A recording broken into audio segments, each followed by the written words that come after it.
Hello, मैं मनीषा राजौरिया और स्वागत करती हूँ आपका अपने YouTube चैनल पर। आज मैं आपसे बात करूँगी कि आप ब्रह्मांड के साथ तालमेल पर हैं या नहीं, क्योंकि जब आप तालमेल में होते हैं ब्रह्मांड के साथ तो अपनी इच्छाओं की पूर्ति करते हैं। लेकिन उससे पहले मैं आपसे कुछ सवाल करना चाहूँगी। जैसे आप जब अपने सवालों का जवाब जानने के लिए YouTube के वीडियोस को स्क्रॉल करते हैं तो क्या आपको आपके सवाल का जवाब पहले ही वीडियो में मिल जाता है? अगर आपके साथ ऐसा होता है ज़्यादातर, तो आपके साथ इसी के सिमिलर कुछ घटनाएं और भी होती होंगी। जैसे अगर आपने अभी किसी के बारे में सोचा जिससे आप बात करना चाहते हैं, उसका कॉल आपके पास आ गया उसी दिन, या फिर आप कहीं जाना चाहते हैं और जैसे ही आप अपनी सोसाइटी से बाहर निकलते हैं और आपको ऑटो मिल जाता है। इस तरह की और भी छोटी मोटी घटनाएं जो दिनचर्या में आप छोटा मोटा नोटिस करते होंगे, तो आप पाते होंगे कि आप हर चीज़ को सहजता से पा लेते हैं। आपको कोई ज़्यादा एफर्ट नहीं करना पड़ता दिनचर्या में जो छोटी छोटी घटनाएं हैं उनके लिए। इसका मतलब है कि आप ब्रह्मांड के साथ तालमेल पर हैं। आपने लोगों से सुना होगा कि ब्रह्मांड में सब कुछ भरपूर है, बस आपके मांगने की देर है। ऐसा क्यों कहते हैं लोग कि ब्रह्मांड में सब कुछ भरपूर है? एक सिंपल से कॉन्सेप्ट से मैं आपको समझाने की कोशिश कर रही हूँ कि मैंने अगर कोई चीज मांगी तो ब्रह्मांड ने उस एनर्जी को, उसके पास जो एनर्जी है, उस एनर्जी को, जो चीज मैंने मांगी है और उसमें कन्वर्ट किया उस मैटर में, जिस मैटर को मैं मांग रही हूँ, और मुझे लाकर दे दिया। अब लाकर हवा से उड़ाकर वो नहीं देगा, लेकिन मुझे रास्ते दिखाएगा, मुझे ऐसे लोगों से मिलाएगा, मुझे ऐसा कोई काम दिलाएगा जिस चीज़ को मैं मांग रही हूँ वह मुझे मिल जाए। ये पॉसिबल जब ही है जब वो मैटर जो मैं मांग रही हूँ और मेरी बॉडी की फ्रिक्वेंसी जो वाइब्रेट करने की है वो सिमिलर हो, जैसा कि मैंने पहले बताया। अब फ्रिक्वेंसी वाला जो कॉन्सेप्ट है, यह समझने के लिए हमें पहले समझना होगा कि ब्रह्मांड कैसे बना है। स्टीफन हॉकिंस ने समझाया कि अब से 12 से 15 अरब साल पहले ये दुनिया की संरचना जिन कणों और ऊर्जाओं से हुई है वह एक गेंद जैसी संरचना के अंदर कैद थे। फिर एक घटना हुई जिसमें सभी कण बाहर निकलकर इधर उधर फैल गए। इसे बिग बैंग कहा गया। इस सिद्धांत के अनुसार जब बिग बैंग हुआ तो किसी भी कण के अंदर कोई भार नहीं था, लेकिन जब ब्रह्मांड ठंडा होने लगा और एक निश्चित तापमान के नीचे जाने लगा तो एक शक्ति की फील्ड ब्रह्मांड में जनरेट होने लगी, जिसे हिग्स फील्ड कहा गया। और इस फील्ड के अंदर कुछ कण रह गए थे जिन्हें हिग्स बोसोन कहा गया।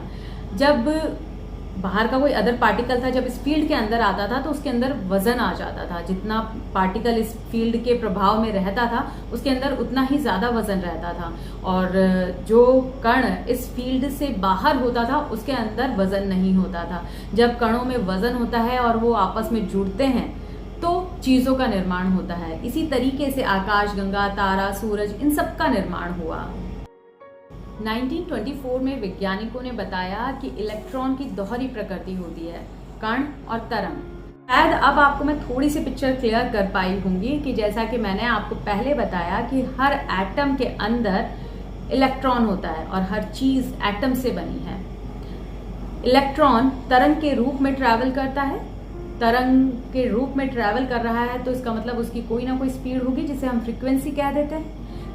फ्रीक्वेंसी मतलब अब वो या तो इतना तेज ट्रैवल कर रहा है या फिर बहुत धीरे धीरे ट्रैवल कर रहा है। यह इस चीज को हम कहते हैं कि उसकी वाइब्रेट करने की क्या फ्रीक्वेंसी है। तो जब हमारी बॉडी की फ्रीक्वेंसी, वाइब्रेट करने की जो फ्रीक्वेंसी है वह और स्टेबल की या जो भी मैटर मैं मांग रही हूँ उसकी वाइब्रेट करने की फ्रीक्वेंसी मैच कर जाती है तो वह चीज मुझे मिल जाती है। लेकिन अब ये पता कैसे चले कि आपकी बॉडी की वाइब्रेशन इस वक्त कैसी है, जो आप मांग रहे हैं वह आपको मिलेगा या नहीं? यह पता करने का सबसे अच्छा तरीका है आपकी भावनाएं। जब हमारी भावनाएं चेंज होती हैं तो सबसे पहले हमारी बॉडी हमें बताती है। जैसे अगर मैं खुश हूं तो मेरे शोल्डर्स अप होंगे, मेरे चेहरे पे मुस्कुराहट होगी। जब मैं दुखी होंगी तो मेरे शोल्डर्स डाउन होंगे, मेरा चेहरा लटका हुआ होगा और मैं इधर उधर देख रही होंगी।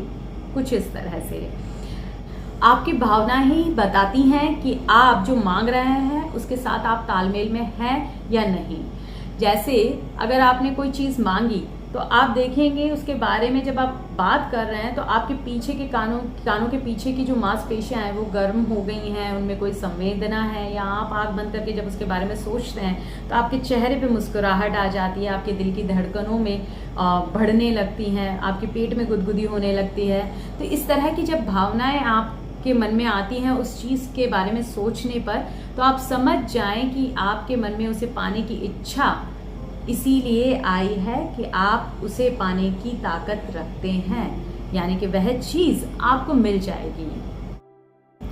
लेकिन कभी कभी आप उस चीज़ के बारे में सोचते हैं जिसे आप पाना चाह रहे हैं और आपके अंदर वह भावना भी पूरी आ रही है, आपकी बॉडी भी अलग अलग संवेदनाएं बता रही है आपके अंदर, लेकिन फिर भी बहुत एफर्ट करने के बाद भी आपको वह चीज़ नहीं मिलती। ऐसा क्यों होता है बताऊंगी नेक्स्ट वीडियो में। तब तक के लिए Hare Krishna, thank you very much.